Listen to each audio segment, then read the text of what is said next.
Hello and welcome to our joint meeting on June 24th, 2020. This is a joint committee meeting of the Parks and Recreation Board, Citizens Traffic Commission, and Environmental Advisory Council.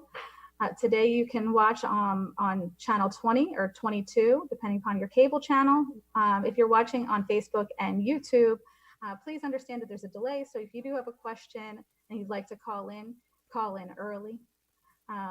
You would dial 646-558-8656 in order to call in with public comment. And the meeting ID number would be 840-3480-2529, followed by the hashtag or pound sign. Today we're going to run things a little bit differently, and because of the joint committee. First, I'm going to have each chair go through roll call. So the first chair will be the Park and Rec Board. Park and Rec Board, would you show your cameras and go through roll call quickly? Good evening, Monica. This is Doug Kraus. Welcome. And I just want to recognize with us tonight, we have Mike Blundy, Michael Brody, Patricia Bunn, and want to welcome Kim Rock. This is her first Park and Rec meeting, so welcome, Kim. Absent tonight is Dave Malinowski and Dennis Wysocki. Thank you, Doug. Jenny, would you go next and introduce the Citizens Traffic? And Citizens Traffic, would you show your cameras? Okay. How do I show the faces? I don't see their faces. They're popping up on their own. Oh, okay. Anyway, for the Citizens Traffic Commission, we have Arthur Cohn and Catherine Chiacalabria, myself, and I'm not seeing Keller. Is Keller Arnold there? Keller's here. Keller Arnold. He's here. And our liaison is Suzanne Blundy. Thank you, Jenny. And Linda, would you introduce the EAC, please?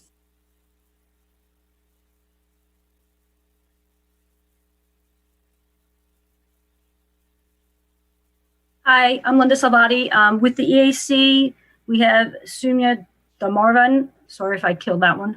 Alan Drasser. Kevin Gallen was on at one point. Kevin Gallen and our liaison, Fred Weiss. Thank you, Linda. So today we're going to start out with our first, I will call this meeting to order. That's not something that I usually do, but I will do that today. But the first thing on the agenda here is approval of minutes. We are not approving minutes today. We'll leave that for each committee to do in their individual committee meetings. So we'll skip right to item number 3, which is Lower Makefield Township Community Trail Connection Final Project Design Presentation by TPD. But first, a word from Jim Majewski.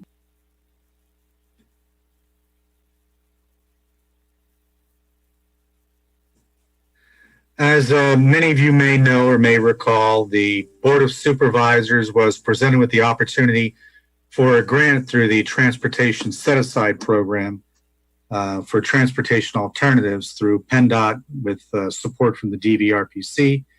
A presentation was made by TPD at the August 16th, 2017 Board of Supervisors meeting, where they presented the plan to connect the bike paths and trails and walkways that are in and around the ball fields and the township complex. That would basically go on Edgewood Road from where the bike path leaves off near Mill Road and wraps around Oxford Valley Road to where there would be a crossing at Roelofs Road. There were other phases to the grant that would be at a future time that would take it down further on Oxford Valley Road. But the grant was submitted and it was awarded. The Board of Supervisors discussed it at their May 16th, 28 meeting after they received notice that they were awarded the grant. And for Park and Rec Board members, you may recall that a presentation was made by TPD to go over a few of the design alternatives prior to really getting into the final design to make sure that we were all on board with the design. And that was the November 13th, 2018 Park and Rec Board meeting. And now I'll turn it over to Marty Rosen from TPD, who's one of the design engineers on the project.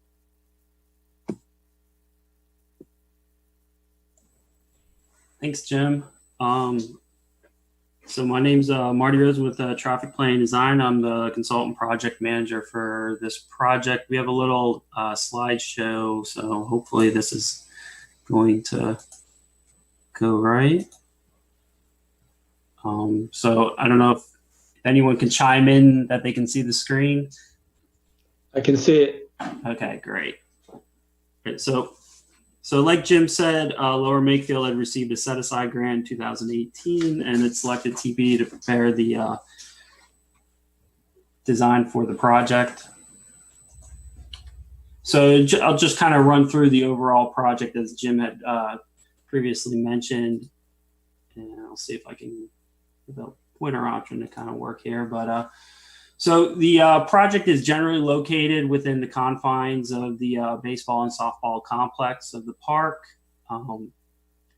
The township building is located in the top right corner of the image here. So the proposed project is to construct and extend the existing trail from the existing pedestrian crossing that is located just opposite of the township building, all the way down to the existing traffic signal at Oxford Valley Road. From there, it is going to continue south and connect with the existing intersection of Roelofs Road and the parking lot for the softball complex. In addition to the trail, there's also two smaller 5-foot wide proposed paths. One will lead from the trail back to an existing bituminous paved path next to this baseball field in the bottom right-hand corner of the screen. And the second 5-foot path will extend from the Roelofs Road intersection back along the driveway to the softball parking area. Along Edgewood Road, so as I had mentioned, the proposed path width is 8 feet, which matches the current width throughout the township. It's also the minimum required width for a shared use path that's used by both pedestrians and bicyclists. In addition, as part of the design criteria, we're providing a minimum 5-foot buffer from the face of the curb to the trail, and that's generally to provide room for existing signage, fire hydrants, and other features, and in general provide a buffer to traffic. In addition, along Edgewood Road, there is some existing portions of the path that have already been constructed. Those are proposed to be replaced with this project. I'll get a little more detail about the pervious pavement, but it's also to ensure we have a uniform, consistent width from one end of the project up to the Oxford Valley intersection. In addition, along Edgewood Road, the two existing pedestrian crossings will be enhanced by redoing the existing crosswalk markings and adding additional signage and markings approaching the crosswalks just to enhance safety. And in addition, the existing crossings will be upgraded to meet ADA compliance. Also included in the project is the Oxford Valley Road and Edgewood Road traffic signal. The improvements here are pretty much just pedestrian based. We'll be providing new pedestrian crosswalk markings. Similarly, the existing curb ramps will be upgraded to meet ADA requirements, and the traffic signal timings will be updated as well.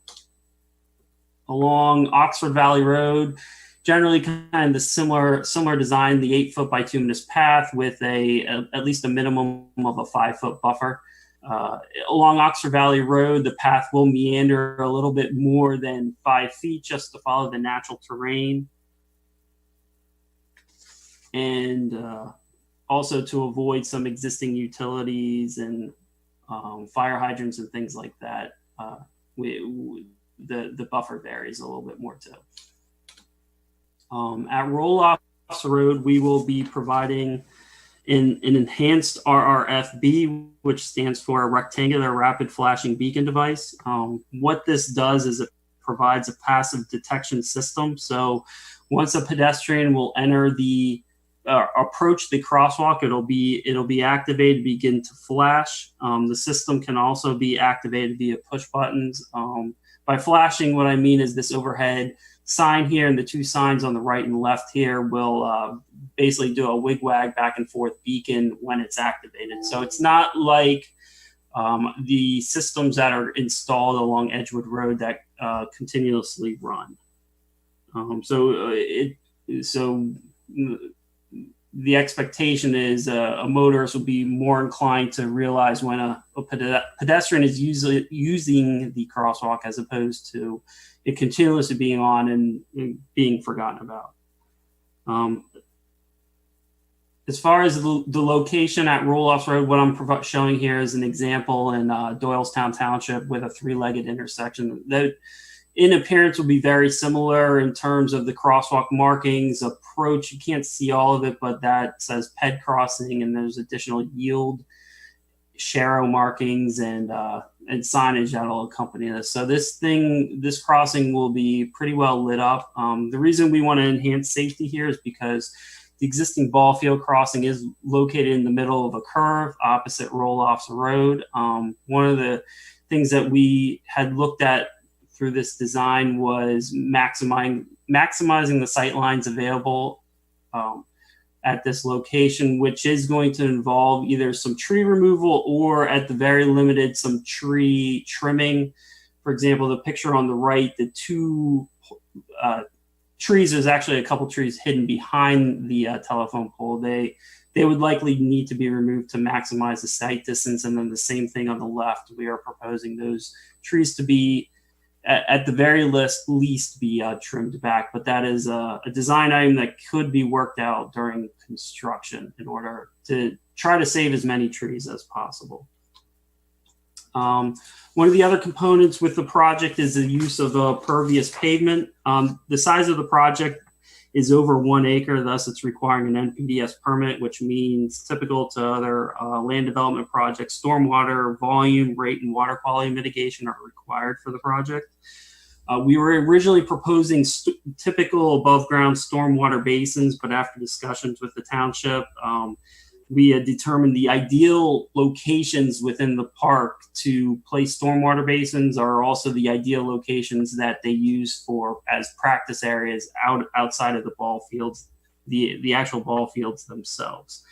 So we took another look at using the pervious pavement option as an alternative, and we were able to determine by converting the portions of the existing trail along Edgewood Road to pervious, from just the normal bituminous pavement to pervious pavement, and in addition, converting a portion of the softball field parking lot, which is highlighted in blue here, to pervious pavement. We're able to meet all the DEP requirements for rate and volume. In terms of maintenance, through coordination with the township staff, we had determined that the adjacent community center already utilizes a porous asphalt in their rear parking lot. So the additional maintenance is generally minimal and is already kind of on site for what needs to be done for the trail. In general, additional maintenance is considered pretty nominal for porous asphalt. It requires routine sweeping and vacuuming to remove the dirt. You don't want it to harden in and essentially soak into the pavement material and clog the pores essentially. And the porous asphalt requires visual inspection once or twice a year just to confirm it is draining properly. And then the last thing I just want to note is typically it's not recommended to salt any porous pavement because that has a tendency to clog the fines. In terms of visual appearance, this is a picture of the community center. You can generally barely tell the difference between the porous asphalt, which is the parking spaces, and the actual drive aisle, which is just typical asphalt. As far as the funding history, as Jim had noted, the Pennsylvania Transportation Alternative Set-Aside Program grant application was submitted in September 2017. The grant of $700,000 was awarded to the township in May 2018, and an initial kickoff meeting was held with the PennDOT project manager in June 2018. Since then, we've been advancing through the design process. The initial approval is the overall project scoping, which was completed in March 2019, followed up by the PennDOT traffic safety review approval in June 2019. Right-of-way was also required for this project because there's a portion of the project that in the interior that is owned, there's a flag lot owned by Yardley Water and Tower. We needed to provide a sidewalk easement across their frontage for the trail. So a formal right-of-way plan had to be prepared, which was approved by PennDOT, and the township's currently in the process of acquiring that area.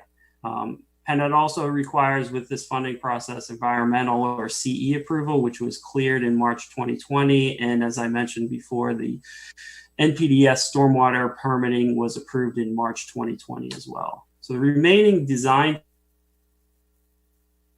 tasks for this project are the right-of-way acquisition and clearance, which I noted the township is working on. Utility clearance, as of right now, we have 3 of our 4 individual utilities cleared. There's no anticipated impact. It's just a matter of finalizing paperwork. Formal PennDOT traffic unit approval is also required. The final plans are in for their approval right now. And then following the submission of the final project specifications and estimate package, PennDOT contract management will review and approve the project prior to being letting. Also, the township is responsible for completing the reimbursement agreement with the PennDOT, and also the selection of construction and the construction inspection staff for the project is necessary as well. In terms of schedule, we're anticipating the final project specs to be submitted to PennDOT for review in August 2020. Project advertisement can usually occur about 2 months later, so we're estimating October 2020, with the project, the bid opening occurring through PennDOT in November 2020, a month after that. Contractor notice to proceed is typically for these types of projects 3 months after that, so around January 2021, which would result in a construction completion in August 2021.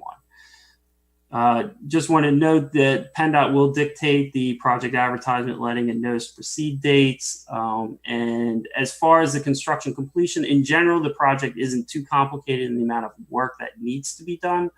But the lead time in ordering traffic signal poles is typically around 6 months right now. So that stretches out the total duration of the project itself.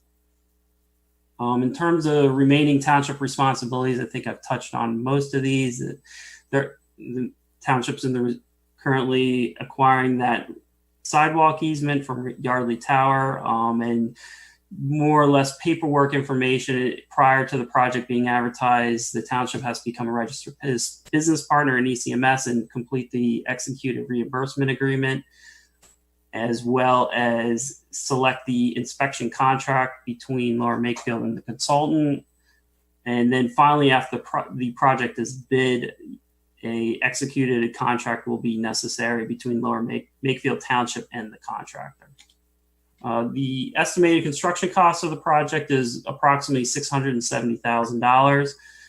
Construction inspection is typically estimated at about 15% of the total construction cost for a project of this size, which is about $100,000. One things I wanted to note with that is the township has potentially offered up the use of their facilities for the construction inspection staff, which may allow us to reduce the total estimated construction cost by about $10,000 or $15,000, assuming we can use on-site available facilities. We would also recommend approximately $10,000 for design consultation during construction. That covers the pre-bid,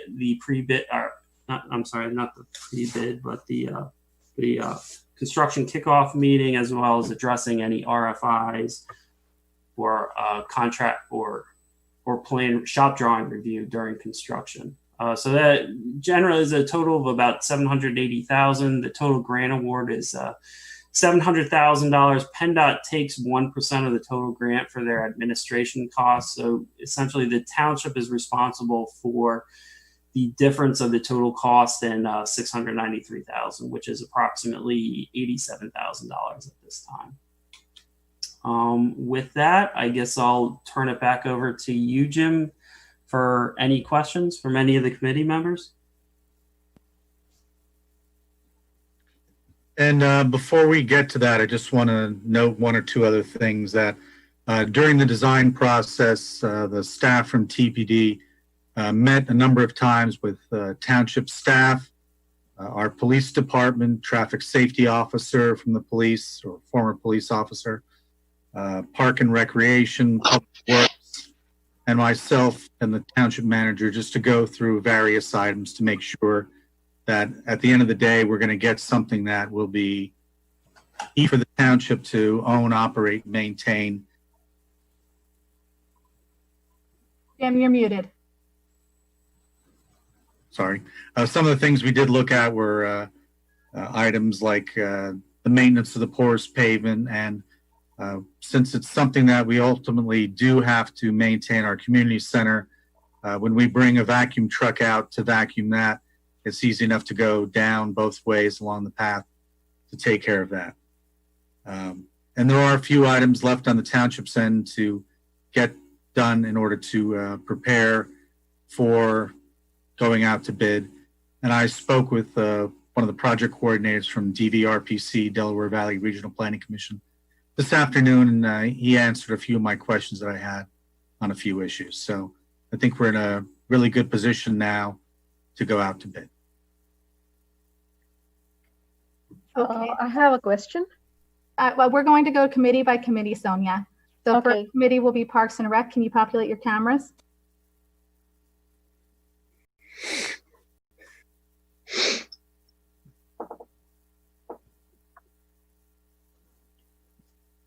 Okay, Doug?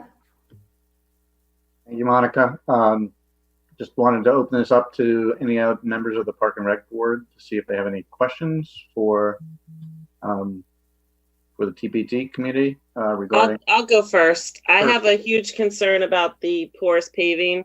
I know that we use it at the community center, but it's just really, in my opinion, it's not a good use for municipal applications because of the maintenance of it. But Monica has assured me that they're willing to maintain it. I just don't think it's a good use, and I really wish that would have been run past us prior to doing the calculations for the stormwater management. I don't know if I can I maybe quell the question, but in terms of the application here, where there won't be any traffic on it, it's definitely a better option because you don't have oils from the roadway. There's not a need to salt the facility. The biggest problem would be a runoff, but once the surrounding area is resodded and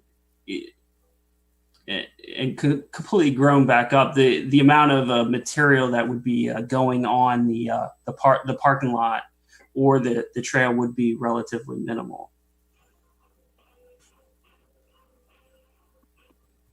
No, I hear what you're saying, but I mean, we've done this dance a couple of times, and I just haven't seen it work in a municipal setting. I've spent a lot of time in the engineering world, and it just doesn't seem to work. And the municipalities can't maintain it, but I mean, it's a small area. I just want to throw out the caution because it's not really a good use, I don't think, of the paving.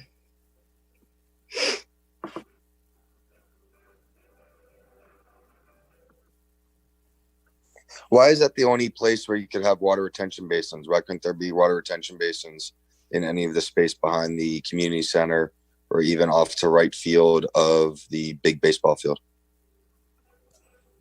Well, one of the problems is we have to get the right water to those locations, and too much water to a location is sometimes more of a problem than too little because the size of the facility is dictated by the amount of water that gets to it. So the facilities that we were designing were taking very large swaths. I think you're mentioning the area down at right at Oxford Valley and Edgewood Road. Essentially, we would take that entire area. I know there was trees recently planted last spring, I think, out there that would all have to be removed. The size and depth of the facility would require a fence around it. because of it. So it was that is one of the locations that we looked at, but that did not provide enough mitigation. We had to do it at additional areas as well. In addition, I think the actual construction cost of to do above ground stormwater detention was actually more expensive than to do the pervious pavement as well. in addition, Mike, I know that you're out at the ball fields a lot. It would take up a lot of the practice area where when you do like games and leagues and where people set up their tents for tournaments and that would all be gone. Okay.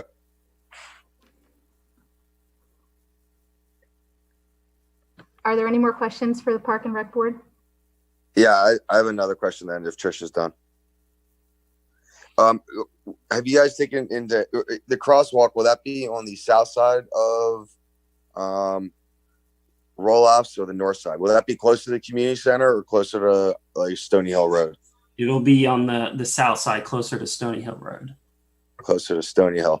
Are they taking into consideration Mill Road and the impact of the circles that will be the roundabouts that will be going in down at Mill Road and Edgewood, and so like the impact of extra traffic leaving Mill Road to enter onto Oxford Valley below the crosswalk? I'm not, as far as the direct construction impact, that there shouldn't, the two projects are far enough apart that there's no overlap. I would only say that should just be an enhancement for speeds approaching that initial existing crosswalk across from the township building. But I wouldn't see it as a negative impact in terms of sight lines or anything like that approaching that crosswalk. Jim, just a general comment, as I've been riding bikes there a lot more, the trees coming, if you're leaving Mill Road and entering, the trees of that first house right off Mill Road, it makes a pretty tough sight line. So it is actually pretty tough to pull out of that intersection. That would be my only concern is like, my house is in the first picture that you showed of the circle. So I'm across the street from the softball fields, and that curve at Roelofs, they're coming from the community center. There is a little slope to that curve. So I just hope that they make sure. You might have to almost cut back the earth a little bit, but I think it's going to be good. So good, important addition. Are there any reflectors that go on this bike path or no? None were proposed, but they could be installed at a future date by the township if necessary. It's not, the path itself is relatively flat and with good ahead visibility, so we weren't considering the need to provide those. There's no, I think the steepest drop off is adjacent to the one ball field along Oxford Valley Road, but even that, it wouldn't really be an area where we would provide whether a fence railing or even delineators. But I think once it's graded out there, I think that's one of those things that you could definitely add if necessary. That's it for me. Thanks. Any other questions, Mike or Kim? I'm good. All right, Monica, looks like Park and Rec has provided you with the questions. Fantastic. Jenny, could you hop on with citizens traffic, please?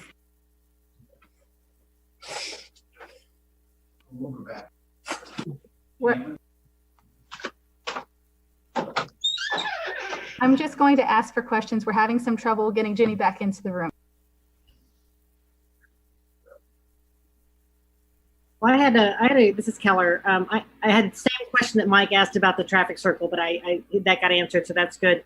I'm not really familiar with this kind of pavement, but is this going to be cleared in the snow and ice like a road, this pervious pavement? It can be cleared, but we would not recommend it being salted. So I'm not sure what the township does for their trails along the rest of the within the municipality when there's a snow or ice event, if those paths are salted, but we would not recommend that this particular area of the path be salted. So we ordinarily clear the paths, but knowing that this is not to be salted, we would be sure to educate our staffs if they wouldn't salt these roads or paths. They would be able to clear it for use when there's snow. Yes, they'd be clear for use.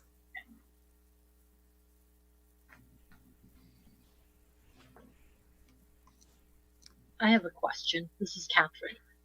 The grass buffer between the trail and the roadway, what is the minimum buffer? Is that a 5-foot minimum buffer? Yeah, the minimum buffer we're providing is 5 feet, and that's more than ample room for all the existing facilities that are out there. In general, we would recommend at least a minimum of 2 or 3. With the additional wide shoulders that are out there today, that may, not necessarily be necessary. I think 2 or 3 is kind of like the minimum just for grass maintenance. You would never want to go less than that. But a 5-foot buffer is pretty adequate. And along the southern area of Oxford Valley, it does transition to, I think, 12 or 13 feet as you're getting closer to going around the curve. So it's more just along Edgewood that we're maintaining that 5-foot buffer. And that's more related to all the ball field and other kind of constraints that we're kind of wedging the trail in between. That's good to know, because cars do, I mean, even though, some of the speed limit might be 25 or 35, but cars do really go fast in our township. They seem to ignore the posted speed limit. So it's good that, there's like a 12-foot shoulder or wide shoulder, and then you still have that 5-foot buffer. Makes it feel a little bit safer. Mm-hmm.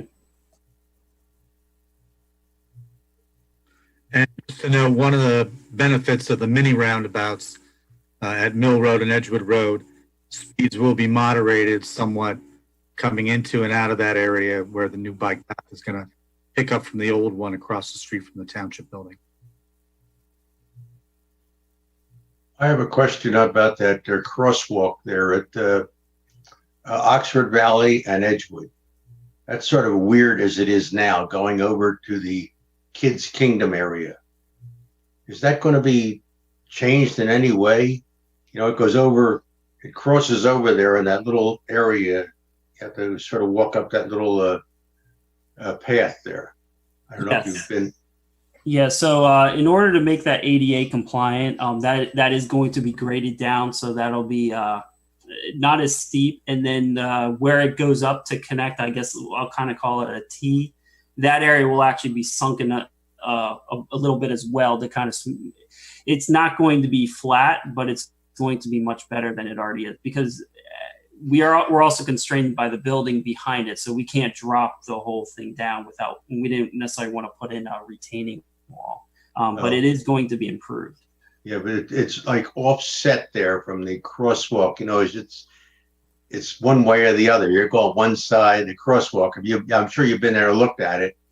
Have you noticed that, or it's not like direct? Yeah, I believe, I don't have the plan up in front of me right now. We did this. It is not as sharp of an angle as it previously used to be as well. Okay. I have another question about that impervious surface. Is it going to be affected by the snow removal? When they come with to clear it off with the trucks, their what do you call it, the front, that to push off the snow. Does that affect the impervious surface any? No, in general, the material is generally as durable as a normal asphalt pavement.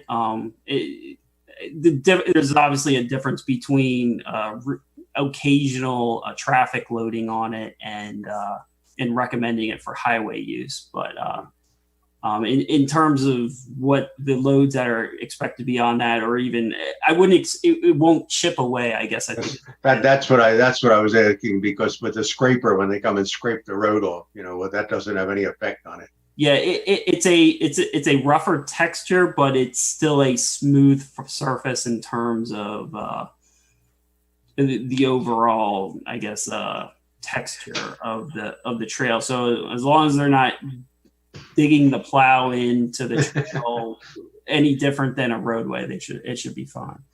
Thank you. So back to the impervious surface, because clearly that's something that we're not used before in this setting per se. You indicated that the problem with salting it was that the salt would clog it up.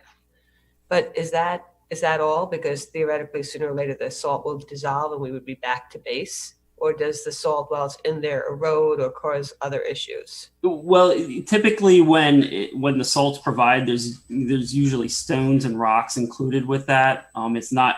I mean, I guess I would say if it was 100% salt, like actual salt mixture, that I'd have to confirm that, but that may be okay. But I know typically it's a rock salt mixture, and it's the rocks and the fine sand in there that breaks down and ends up clogging the pores. Okay. But so then you're worried about it permanently being clogged. Does that have an effect on its longevity? Like, would that be something that voids any kind of warranty or any kind of? Well, I'd have to check out on specifications in terms of a warranty, but the requirement is it needs to drain, which for this application is pretty noticeable. You would either see ponding on the surface or you wouldn't see ponding because in this area, it's not a huge expansive pavement surface. It would have to be doing pretty poorly to not drain, I would say. So I would expect the longevity for this application to be longer than a normal, let's say, parking lot application it might be done for. But in terms of warranty, it really is limited to this is what the permit for this project is. So it needs to function or you're in violation. The township would be in violation of the permit for stormwater management. Okay, understood. Thank you. I have a question about the salting. So if we don't use salt on the trail, would there be any incidents of slippery surfaces in the wintertime when the trail ices over, or you don't expect for this kind of surface to have any icing? I wouldn't expect it in general. It should have less icing problems than a normal surface because it should drain so quickly. So you shouldn't have water ponding on the top to create the ice, I guess. But I wouldn't necessarily exclude it from being able to ice any different than a typical pavement. But if you're saying that don't use salt and there is chance of the trail icing over and people do walk in the wintertime on this trail, would there be any slip and fall accidents that then the township is liable because somebody slips and fall on the trail? Like what's been the performance of these kind of trails with this kind of surfaces in the northeast part of the country? I'm not sure if I can provide an answer to that question, but I'm not aware of any issues with applying it.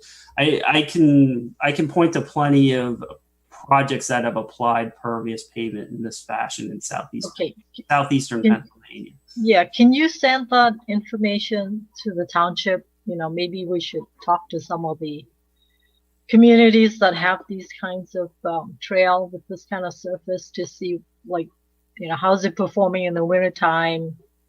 Have they noticed any issues with slippery surfaces? Sure. Yeah, that's not a problem. Catherine, I can tell you at the community center, we don't use salt in the back in the stalls where the porous pavement is, and we do not have icing problems in that area. Is that open to the environment where it's being used? Yeah, we plow it, but we don't pave it. And also to piggyback on Monica's comments, from what I've observed and what I've read about porous pavement, since it has that open gradation on it, As snow falls, it tends to sort of hit the pavement and sort of seep through. You actually get less icing typically than you would on regular pavement. And how long do they warranty this kind of pavement for? I'll have to look into that, but I think I'm not sure if there is a warranty associated with it. It's a mixture, and if it's properly maintained, which is really, if you see dirt on the surface, you get it off. You don't let it stay on and seep into the trail. That's probably the biggest problem with performance with this type of. Okay, so the township would have to, make sure that the trail is maintained to be free of anything that could clog up.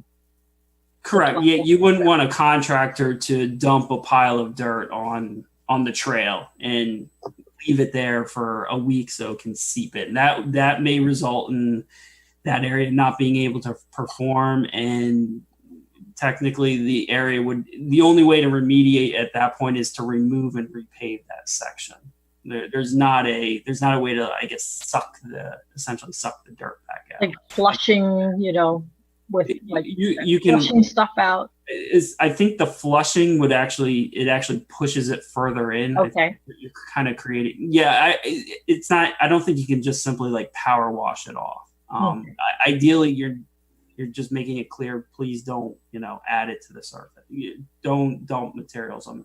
So I know we were talking about when this had come up about in the softball parking lot, they'll routinely put the dirt for the fields in areas of the parking lot to be loaded into the infields. We would just want to make sure they don't utilize. The reason we chose those center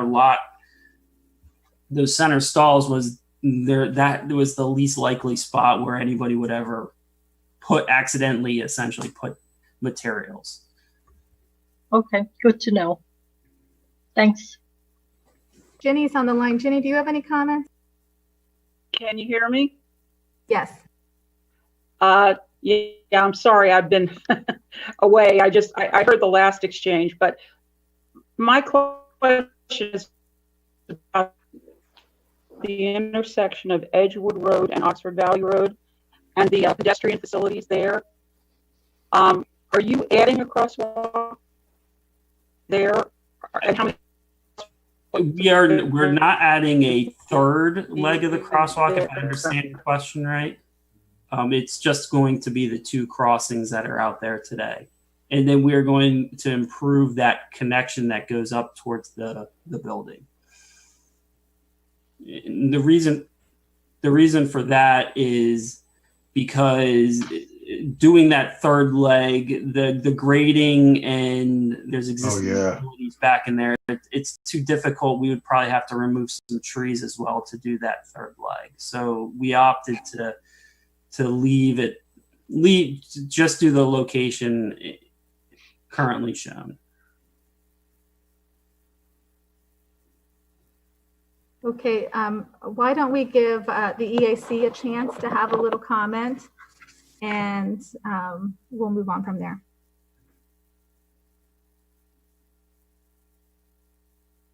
Linda? Okay, hi. I think we're waiting for the rest of them to come back on. There we go. All right, do we have any EAC comments, questions? Yeah, I had one. I wanted to understand the stormwater requirements. Are they just from the additional the volume that you calculate? Are they only from the additional pathway that we are going to put in place, or does anything else come into the volume calculations for the drain for the supposedly drainage requirements, stormwater drainage requirements? We're not able to take 100% credit for converting the existing trail and parking lot to porous pavement. So there is additional mitigation on top of the existing conditions, I'll say, from what's out there today. This can be considered an improvement of of the current store. If you analyze the outfall of the entire park, this would result in a lower flows from the park area. Very minimal. I wouldn't say this is solving any kind of, if there's a downstream stormwater issue, but it is an improvement over the existing conditions. So with the roughly 5-foot wide buffer, which is meant for utilities, is it not possible to consider that as a long swale sort of a bioretention basin? What we did look at that, but one of the issues is if there is utilities occupying that and signage, that makes it very difficult to provide a facility. And that was one of the things we were wrestling with, is in order to provide the right size facility, we would essentially have to make them so large that they would start to impact things like, I think, the existing batting cages along Edgewood Road. And it was just turning into too much of an impact elsewhere adjacent to the park. The grass areas, because they're existing grass, we don't get like additional credit. But once we start to if we provided a swale, we would now be concentrating the flow, and DEP makes us evaluate the outfall of that a bit different in terms of what our design requirements are. And essentially you would get a much larger swale than you would probably envision. Like ideally we would like to just, cut a little 6-inch deep trench, but in terms of the design standards we have to follow, we can't simply just do that. What you're saying is that the area required by a bioretention basin of that shape would be more than the pervious paving area? Yes. Really? Because you can go deep. Well, I guess we can't go deep because of that. Because of the surrounding utilities, we also have to make sure any proposed bioretention facility has to outlet to either an existing swale or an existing system. And that's kind of what is creating the complications with that. But did you examine that? Yes. We had presented to the township initially a swale design, which was the majority of it was located along Oxford Valley Road. And you have an equal length along Edgewood Road as well, wherever you have the. Yes, but kind of like what I said was, because of the space requirements along Edgewood Road, there's not enough width or buffer to place a facility. So you said Edgewood Road even had up to 12 feet in places.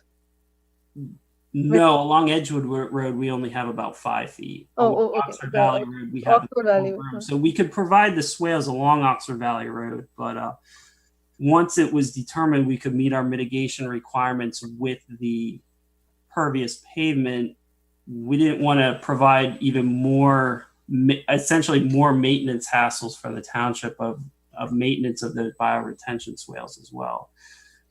Okay, that was a major concern that we had, that the maintenance of the basins, the bioretention swales, all of that were a lot more onerous than bringing in the vacuum truck and vacuuming once a year. Okay. And especially since you already have a vacuuming routine, so that's easier for the township. Correct. And it's also easier on the eye. Typically, the bioretention swales aren't supposed to be mowed, have a different kind of planting. So I'm not sure if the aesthetic appeal of those areas would be as enticing down the road either. Yeah, because I was thinking that it looks like we might be missing a fantastic opportunity to use some township land, even if it is 5 feet wide in places. We have a long strip to enhance stormwater requirements. So you already enhanced it with the pervious pavement. Going along the same thing, we could use that space, and it is highly visible. It's a fantastic message to the community as to how bioretention basins do help stormwater, and maybe we get MS4 credits too. I thought it's just like, can we not let go this valuable real estate is what I'm thinking. Sonia, I have to say, it is valuable real estate to the leagues too. No, And the buffer. the buffer area. I just say all the places that he was looking at putting things to us looked like it was taking up league space. It is very crowded when we have events there. Yeah, even they use the buffer as well? They use everything. Okay. All right.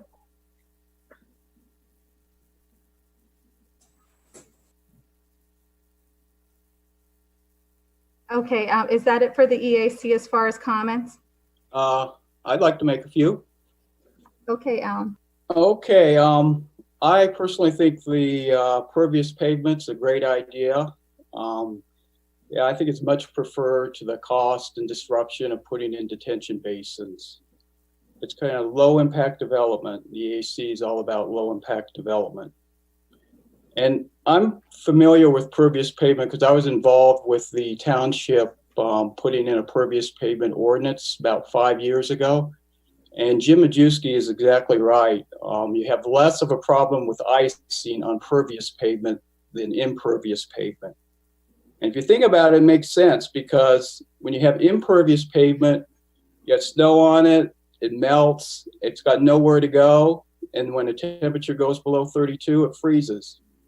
But with pervious pavement, the snow melts, it drains through the pavement, it's gone, no ice. So that should not be an issue at all with this. I do have a question. There is adequate soil infiltration along the path of the so the water, once it goes through the pervious pavement, will infiltrate into the ground. Yes, that's correct. The existing soil was evaluated. We actually ended up using a lot of the test results that were completed when the ball field was constructed and the community trail to make that determination. The one thing I do want to caveat is the amount of water that it will be capturing and draining is a very small amount in comparison to a larger parking lot or something like that. So the risk is relatively minimal, I would say, in this application of having unsuitable soil. But there is provisions in the contract to provide amended soils if that does come up. Okay. And I looking at the drawings, get out of here, Chad. Looking at the drawings, it looked like the path is going to be slightly elevated. It depends on where the location is, whether it's elevated, depending on whether we need to keep the water off of it. Yeah, well, that's a good thing. I think you should slightly elevate it to keep runoff from coming on it and carrying silt on it and clogging up the pores. Yes, correct. That was generally the intent, but there's definitely locations where it wasn't practical to do that. So, well, put in some good vegetation there to keep the flow from going on it and clogging it up. I recommend that. All right, my last thing, being the EAC, we have to talk about trees. I looked at the drawings. It looks like to have the sight distance for the pedestrian crosswalk at Roelofs Road, you're gonna have to take down 14 trees. That's what the drawing showed. Yeah, it's there's 16 trees total. There's 2 that have to be removed elsewhere on the project just in order to get the path going the way we want. I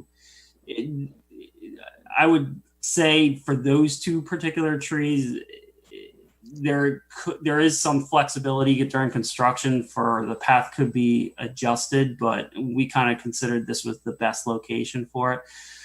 As far as the other 14 trees that we were describing, looking right and looking left, if you're from that crosswalk at Roelofs, those are based on providing sight distance, a sight line of 533 feet.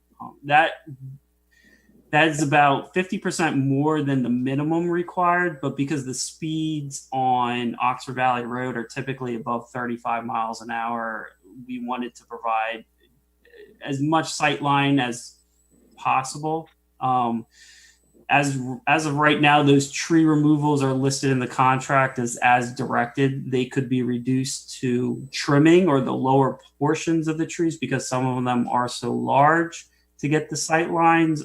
So we didn't want to completely rule out removing all of them. But I understand your concern about the tree removal. So we were trying to take as many steps as possible to minimize that. But ultimately the goal was, because the location is right in the middle of that curve where speeds are higher, the sight lines should be maximized as much as possible.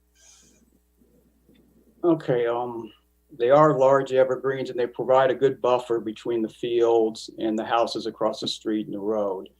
So we should try and preserve as many as possible. The speed limit's 35 miles an hour right now on that road?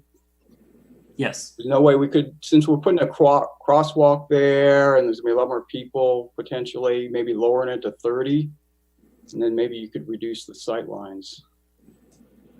Or is that a difficult thing to do? Well, I think without introducing a traffic calming feature, I don't think, or heavily enforcing it, I'm not sure if you're going to simply just get people to reduce their speeds, whether it'd be going to the steps of speed bumps or chicanes. We had looked at providing bump outs at the intersection, but because of the expected maintenance hazard of providing those bump outs, while they would provide a speed reducing effect, we decided not to provide those, just with the tendency of you're sticking people more out. Somebody that's going to cross the road, making that crossing is almost like standing out in the shoulder as opposed to behind the natural curb line before they make that crossing. All right, well, that would seem like an easy way to lower speeds by lowering the speed limit, but maybe not. I would ask the township to plant any tree taken down, replant another one there to replace it at least. So eventually we'll have that buffer back, and hopefully it'll just come down to trimming and not total removal of the tree, because those trees have been there a while. Take a while to get them back. Yeah, I'd probably caution, I wouldn't expect them all to be limited to tree trimming of those 14. I would expect several of those would have to come out, but I didn't want to simply just say all 14 have to be removed. So okay, well, the fewer the better. That's it for me. Certainly something that came up in our meetings. We were thinking of you. Okay. When it did come in our meeting. So I just wanted to let you know this was part of the discussion, even with the park board. So I wanted to let you know it is something of concern, and we'll have to evaluate how we move forward after that with the tree. Okay. And also, after the wonderful job that the EAC-led tree planting was done across the street, I think we could further that and have another volunteer planting the future after the path is in, and we stack the alignment and make any adjustments so we could plant them to reestablish that buffer. Okay. Good idea. Patterson Farm. Well, Patterson Farm would come first. That's not this meeting. So I'll just open it up one last time. Is there any further questions after everybody heard all the questions?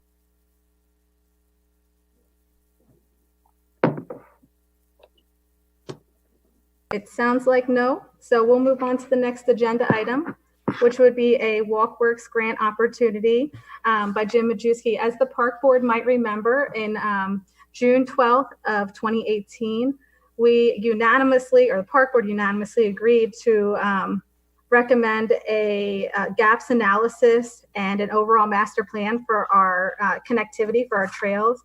We found out about this grant opportunity, looked a little further into it, and Jim did some work pulling together an application, potential application for this grant. We would like to review that with you today. So Jim, take it away.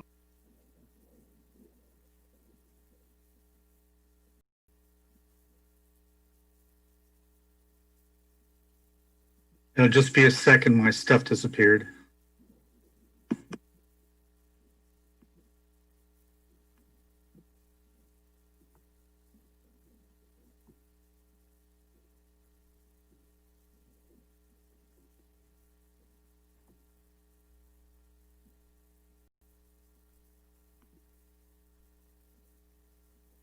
Okay. Yeah, as Monica had said, can you hear me? Yes, we can hear you.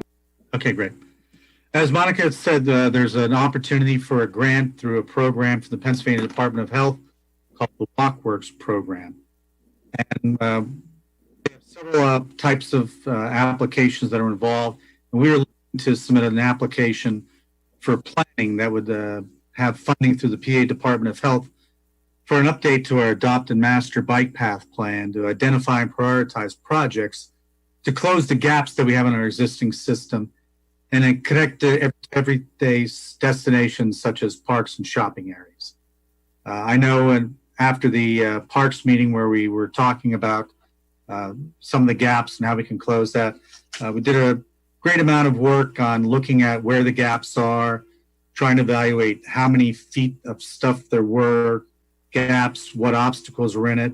But we still need to pull that all together into something that's a more formal plan in order to move forward. The grant application is anticipated to have awards in the range between $10,000 and $20,000. The grant application is due no later than 5 p.m. on July 2nd, 2020. Here's a copy of our bike path master plan or walkway system map that was part of our master plan update from our comprehensive master plan. And this basically piggybacks off of the 1997 bike path master plan where it identified areas where we proposed bike paths or walkways, bicycle lanes, and how we can connect them.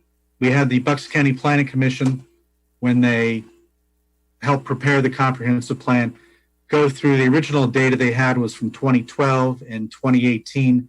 They updated it for more bike path segments and walkways that were constructed in developments. And that's sort of the basis of our starting point for this. What we're proposing is an active transportation plan, and Remington and Vernick engineers developed the scope of work for the project, and they identified from the grant guidelines several different components that would need to be in our study. Purpose, goals, and methodology, public participation, existing additions, recommendations, and ultimately an action plan to implement the active transportation plan. For the purpose, goals, and methodologies, there's a whole bunch of things that need to go into it. We need to review existing studies that have been done. We have bike path plans for several places already in either conceptually or actual full designs. Edgewood Road, we actually have a design for a full bike path all the way down Edgewood Road down to where Black Rock Road is. And we have a few other places where we have studies. We need to pull all that stuff together. During the startup of this, we would identify stakeholders, obviously leagues who have facilities, schools that can be connected, shopping centers to get their input on how they could best get people to their areas, and residents too, who might have a stake in this. I know over the years I've had a lot of input from different residents, including just one today, who were looking into different bike path segments that they thought would be valuable to the community. We'd have to look into forming a steering committee that would sort of meet. It could be a park and recreation subcommittee. It could be a separate committee altogether, just to look into different ways and sort of gather input, and then ultimately identify the needs of what we're looking for as part of the study. Public participation would be a valuable component of this. It's anticipated that if we were awarded the grant, that we'd host several public meetings to solicit feedback from residents, similar to what we did with the pool plan, get people's ideas. I know, like I said, a lot of people over the years have voiced concerns. Why can't I get a bike path in my neighborhood, or to connect to this segment? We're cut off from the bike path system that is quite extensive, and getting that public input would be critical to developing prioritize the goals. And Also, we need to identify destinations. Are they the parks, the pool? The grant that Marty Rosen from TPD just went through is part of that, where it was a logical connection, which is why we awarded it, to connect the Edgewood School, our pool, the Township building, several ball fields, to existing bike path segments that are in that area. One of the things that we do is analyze the existing and planned network that we have of bike paths. We currently have 25 miles of bike paths in Lower Makefield Township, and I think there's 7 miles of the Delaware Canal also in our township. We look at traffic data and demographics, so we could look at through GIS mapping for segments where people are disconnected, how many people would be connected to things by adding in different segments. We prepare and update the maps with the top destinations that we think would provide the most benefit, and look at those gaps to really analyze it better. And then the other part is to evaluate the barriers to connections. We have been working on that. There are some physical barriers. In some cases, there's houses close to roads. There's rock outcroppings. There's drop-offs from the road.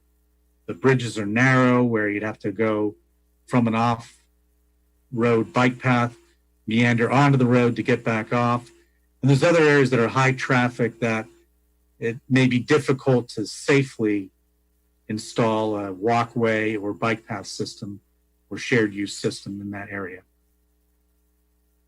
Here's just a blow up of the comprehensive plan, map number 8, that shows our existing bike path system. And you can see the solid lines are the existing network. This is in the area up near I-95, up near Dolington, Woodside, Creamery Road, Yardley Langhorne Road, and you can see where the existing paths exist. In the northern end of the township, there's an extensive area that goes all the way from Upper Makefield down Lindenhurst Road, down Woodside, partly down Dolington and partly down Woodside. But then it ends, and there's a connection that's needed down along Woodside, down to get to the canal. And there's also a connection needed to ultimately get across I-95 and hook up to the bike path systems that are in Creamery Road and elsewhere. Some trail sections have been completed by others. The Delaware River Joint Toll Bridge Commission, as part of their project, did a little bike trail from the park and ride to the restroom facility they constructed adjacent to the canal. And ultimately, we want to connect that to the canal and also going up Woodside Road, which you can see sort of off in the distance in the middle of that picture. There's other areas in the town that are missing either walkways or bike paths. I know Makefield Road is an area, Yardley Morrisville roads. They've been on our bike path master plan for a while. There's schools in those areas, and the issues there are how do you do it, which side of the road you put it on, and we want to look at that a little more closely and evaluate that, get input from residents. Ultimately, the plan will develop recommendations to summarize how we can improve the connectivity, identify key capital projects that we could implement, smaller ones, medium-sized ones, and large ones. So as funding becomes available, if there's a small segment that's not too costly, that would provide some benefit, we could do those, and then prioritize grant applications to pick off some of the bigger trees that we need to cut down to install the bike path. We'd have to prepare some cost estimates just to get ballpark figures on what those would be, and identify right-of-way needs for all of these recommendations. And then compile all this into the active transportation plan and highlight short-term, mid-term, and long-term goals of what can be connected. Identify potential funding opportunities. These grants come up periodically. And ultimately, our plan would need to be submitted to the WalkWorks program so they could make this available to other communities to help them out. As we went through on the last presentation, you could see in red the area that was part of the grant application that we intend to do this coming year. There was one little segment that we couldn't afford, and actually the Delaware Valley Regional Planning Commission recommended we drop the segment from the entrance to the girls' softball field at Roelofs Road over to Mill Road, primarily because of the right-of-way at the one property where the trees block sight distance a little bit at Mill and Oxford Valley. But ultimately, the goal in the future would be to make a connection such as that, and maybe even possibly extend the path down Oxford Valley Road. There's paths in some areas, there's wider shoulders, but there's little bottlenecks there that would need to be done. And you can see up off of Edgewood Road, there's even little gaps in the sidewalk that if you fill those in could connect everything a little bit better. And for the, excuse me, for the Snipes Track project, you know, we were intending to put in a bike trail there, and that's ultimately a missing connection that could be done. And this was part of one of our grant applications we did to hook up the trails around Woodside Road, where ultimately we did get a grant for design of the connection from near the golf course down to Taylorsville Road. And that's something that ultimately is the type of thing we'd identify other projects similar to that in the future. And that's all I have if anyone has any questions. Okay, we'll go through this in the same way, but I'll do reverse order. EAC will go first. Linda?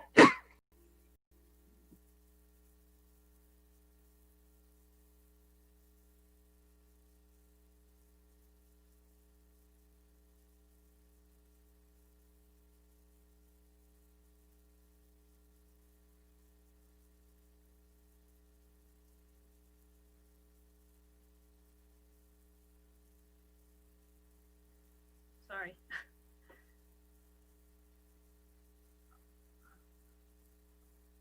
Any questions? I think we're all good. You're all good with this one? Okay. Yes. Moving on to citizens traffic. Citizens traffic, do you have any comments? Ginny? Can you hear me? Can you hear me? Yes, we can hear you, Ginny. Okay. My only comment is that I would like to see this more targeted, prioritized from the beginning. In other words, I see the value of this huge study, but I think the priority should be the schools and making sure we have as many that we start with the schools. And I was just wondering if there's any way to structure this grant to just focus on, for example, Makefield Road, or I think there's a need for some paths near the middle school complex. You know, I've been following township affairs for a very long time, and I gotta say, some of these, you know, for example, connecting all the way up Edgewood Road to Black Rock, unless Donald Trump is going to make us a huge grant, I don't think that's going to happen. I mean, there's so much right-of-way that has to be acquired. So I guess my point is, and maybe this doesn't make sense, but instead of doing a huge study, could we narrow it to the areas where we really need it for safety? I would argue those are the areas adjacent to the schools, and do it just for that purpose. But I don't know if that's feasible.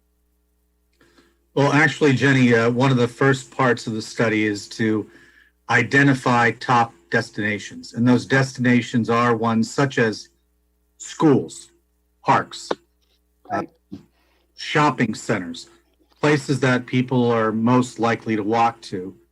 And that's definitely something that if the community feels is the priority during the public meeting process and the township feels it's the priority, that can be prioritized. But I think we have the amount of gaps we have in the system and the amount of missing links aren't that extensive that we can't study all of them to look at which ones are most beneficial to, and you really should look at all of them to prioritize to say, you know what, there's a gap here. We have a dozen people who'd like it, but there's only 15 homes versus here's one in front of the schools that literally hundreds of children walk to every day.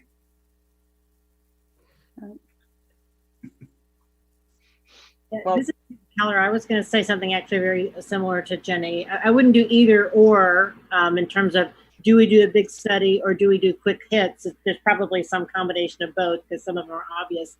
I don't know the facts on this, but I don't know if the school district would be willing to partner up if it meant reduced costs in busing, because it seems to me we probably are driving kids to some of these schools because they don't have a safe way to walk there. I don't have the facts, but I know there are bus stops that are well within the 1 mile or whatever the limit is around the schools that that they have to be they would be walkers otherwise, but the sidewalks don't allow them to be walkers.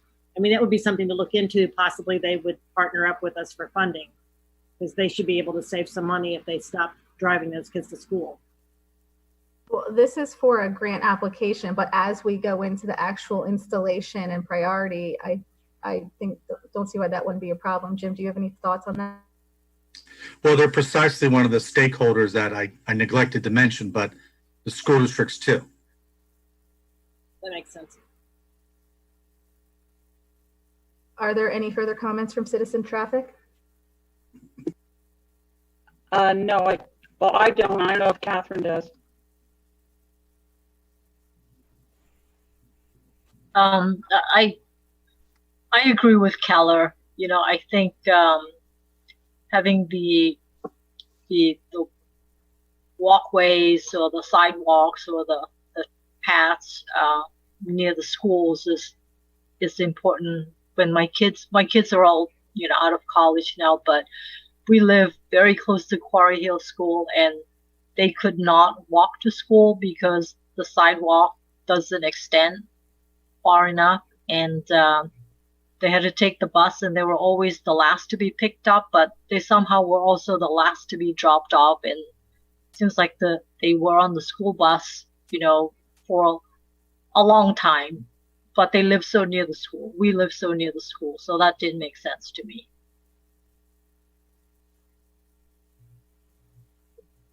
Okay, Arthur, do you have anything? No, I have no comments on this. Okay, let's move on to the park board. Park board, Doug, would you like to take over? I'll open it up to any of the members on the Park and Rec board. Do they have any questions or comments for Jim?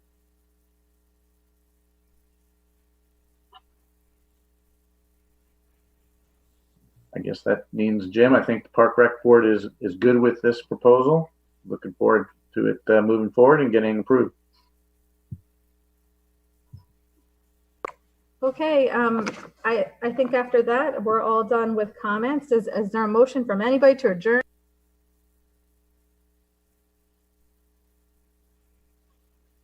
Me, motion to adjourn, please. Second? Public comment? No public comment. I second that. I second that motion. Is that Mike Brody? Yes, it is. Okay, looks like our meeting is done. Thank you all for chiming in today, and we look forward to move forward.